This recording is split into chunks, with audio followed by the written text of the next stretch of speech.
বহু বছৰৰ পৰা যিবোৰ শ্ৰমিকে কাম কৰি আছে তেওঁলোকক হঠাৎ এতিয়া আপোনাৰ কোনো নোটিছ নিদি কেনে তেওঁলোকক বহাই দিলে। আমাক বোলে গেৰিছন ইঞ্জিনিয়াৰে ক'লে কি তেওঁলোকক কাম দিব নালাগে, নতুন ল'ৰা আনিম। আমাৰ শ্ৰমিকৰ যেটো নিৰাপত্তা পাব লাগে, যেটো আইন মতে যিকোনো সেফটি বেল্ট যেবোৰ পাব, হেলমেট পাব, একোৱে নাপায়। চাবুৱা এয়াৰফ'ৰ্চ ষ্টেচন হৈছে আমাৰ থলুৱা মানুহক কেনেকৈ পেটে ফেটে মাৰিব পৰা যায় তাৰ এটা পৰীক্ষাগাৰ, আৰু এইটো তেওঁলোকে সদায় কৰি আহিছে। যিজন ঠিকাদাৰ আহিছে সেই ঠিকাদাৰজনে বলটো ক'ৰ পৰা পাইছে? সেই ঠিকাদাৰজনে বলটো পাইছে, সাহটো পাইছে ইয়াৰ যিজন গেৰিছন ইঞ্জিনিয়াৰ MESৰ ৰবীন্দ্ৰ সাহাৰণ। আমি দিছোঁ কি বহু বছৰৰ পৰা যিবোৰ শ্ৰমিকে কাম কৰি আছে, মেইনটেনেন্সৰ কাম কৰি আছে, তেওঁলোকক হঠাৎ এতিয়া আপোনাক কোনো নোটিছ নিদি কেনে তেওঁলোকক বহাই দিলে, কাম কৰিব নালাগে কণ্ট্ৰেক্টাৰে ক'লে।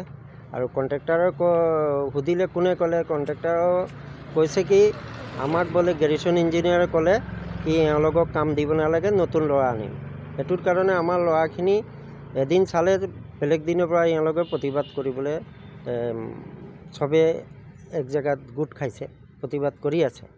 এতিয়া আপুনি চাওক, আমি বহু বছৰৰ পৰা অল আছাম কণ্ট্ৰেক্টৰ ৱৰ্কাৰ ইউনিয়নে আমি কৈ আছোঁ কি ইয়াত যেটো চাৰ্কুলাৰ হিচাপে পে'মেণ্ট দিব লাগে আৰু ESI EPFৰ কথা কওঁ, এইবোৰ চব এওঁলোকে একো নিদিয়ে। সদায় কেতিয়াবা চুক্তিও হ'লেও চুক্তিখিনি মানি নলয়, আৰু এওঁলোকে তাত যোৱাৰ লগে লগে তেওঁলোকৰ নিজৰ হিচাপত তেওঁলোকে কৰে। আমাৰ শ্ৰমিকৰ যেটো নিৰাপত্তা পাব লাগে, যেটো আইন মতে যিকোনো হয় সুবিধাখিনি পাব লাগে, যিবোৰ বস্তু সেফটি বেল্ট যিবোৰ পাব, হেলমেট পাব, একোৱে নাপায়। শ্ৰমিক আৰু কাম কৰি আছে। এতিয়া এওঁলোকক ইমান বছৰ কৰাৰ পাছত এওঁলোকে যেতিয়ালৈকে এওঁলোকক নজনাই কেনে, একো দাবীয়ে নাই, কৰাই নাই, এওঁলোকে নজনাই কেনে কাম ডিউটি কৰি আছিলে, কৰি থাকোঁতে এওঁলোকক উলিয়াই দিলে। সেইটোৰ কাৰণে আমি প্ৰতিবাদ কৰি আছোঁ, আৰু আমি সেইটোৰ কাৰণে আজি মেম'ৰেণ্ডাম দিছোঁ। কিমানজন উলিয়াইছে? এতিয়া 150জন উলিয়াইছে। নটিছ তেওঁলোকে দিছে নেকি? নাই দিয়া, কামৰ পৰা উলিয়াব নাই দিয়া। 150জন ক'ত কাম কৰিছিলে? এইটো চাবুৱা এয়াৰফ'ৰ্চ। আপোনালোকৰ কোন তাতে কণ্ট্ৰেক্টচুৱেল কাৰণত? এতিয়া নতুন আহিছে, আগৰটো পুৰণিকেইটা নাই। এতিয়া নতুন আহিছে হেজৰাবাদৰ পৰা, তেখেতসকলে কৈছে। আমাৰ লগত যোগাযোগ হোৱা নাই, শ্ৰমিকৰ লগত যোগাযোগ হৈছে।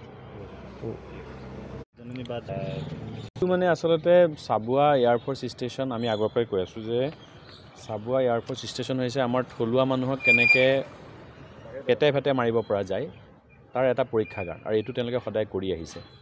তাত PF ভালকৈ নাকাটে, ESIC ডিটেকশ্যন ভালকৈ নহয়, মিনিমাম ৱেজ নিদিয়ে।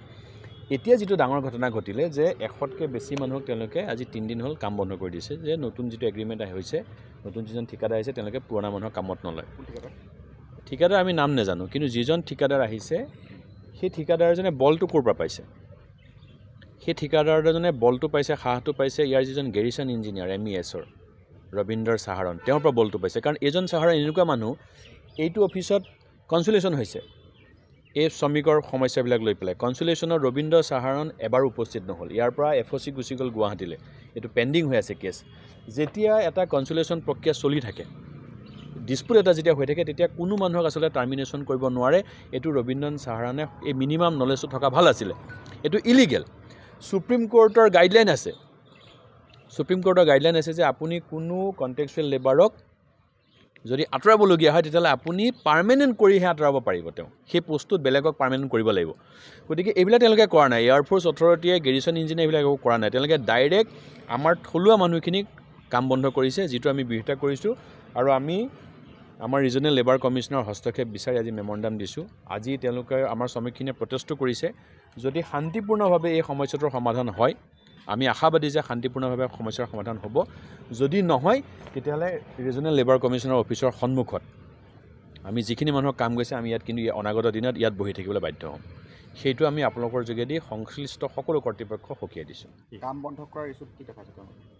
তেওঁলোকে কোনো ৰিজন দিয়া নাই। তেওঁলোকে কৈছে যে আপোনালোকক কামত ৰখা নহ'ব, আমি বেলেগ মানুহ আহিম, বেলেগৰ মানে ডিব্ৰুগড়ৰ বাহিৰৰ মানুহক তেওঁলোকে আনিব, যিটো এক ধৰণৰ অন্যায় আৰু সুপ্ৰিম কোৰ্টৰ গাইডলাইনৰ ভায়লেশ্যন, আইনৰ ভায়লেশ্যন তেওঁলোকে কৰিছে।